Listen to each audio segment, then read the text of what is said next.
चारपाई पर जब लेट गया, चारपाई पर घर के अंदर लेट गया और करवट बदल रहा है, भगवान कहाँ रहते हैं, करवट बदल रहा है, भगवान क्या करते हैं। यही सोच रहा है कि इस दो प्रश्न का उत्तर नहीं दूंगा तो कल अगले दिन मालिक हमको फांसी पर लटका देंगे।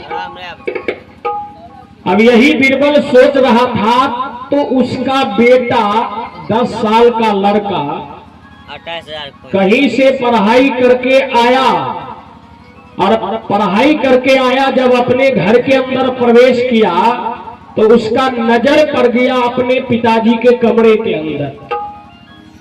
पिताजी के कमरे के अंदर नजर पड़ता है तो सोचने लगा कि पिताजी को देख रहा हूं कि शरीर से पसीना चल रहा है और करवट बदल रहे हैं, बड़ा परेशान नजर आ रहे हैं बाबूजी।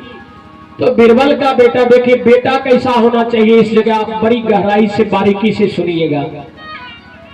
बीरबल का बेटा घर के अंदर प्रवेश कर गया, हल्का टेबल थोड़ा दीजिए तो मेरे, और घर के अंदर जब बाबूजी प्रवेश कर जाता है तो स्लेट पेंसिल किताब रख दिया और अपने पिताजी से बड़े विनम्र भाव में कहता है कि पिताजी आप इतना परेशान क्यों हैं, आप अपने परेशानी का कारण बताइए।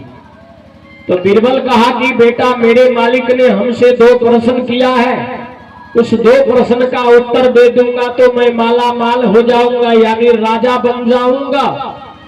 और कहा कि यदि उस 2 प्रश्न का उत्तर नहीं दूंगा तो हमको अगले दिन मालिक फांसी पर लटका देगा, इसलिए मैं डर गया हूं, मेरा शरीर के अंदर भय लग रहा है बेटा। अब बीरबल का बेटा कहा कि मालिक आपके प्रश्न का उत्तर क्या है, आपका प्रश्न क्या है, पहले प्रश्न बताइए। तो कहा कि पहला प्रश्न है कि भगवान कहाँ रहते हैं और मेरा दूसरा प्रश्न है कि भगवान क्या करते हैं। बीरबल का बेटा मुस्कुराते हुए कहा कि पिताजी बस इतनी सी छोटी सी बात के लिए आप इतना परेशान हैं, चलिए चलिए चलिए पहले हम लोग जलपान करते हैं।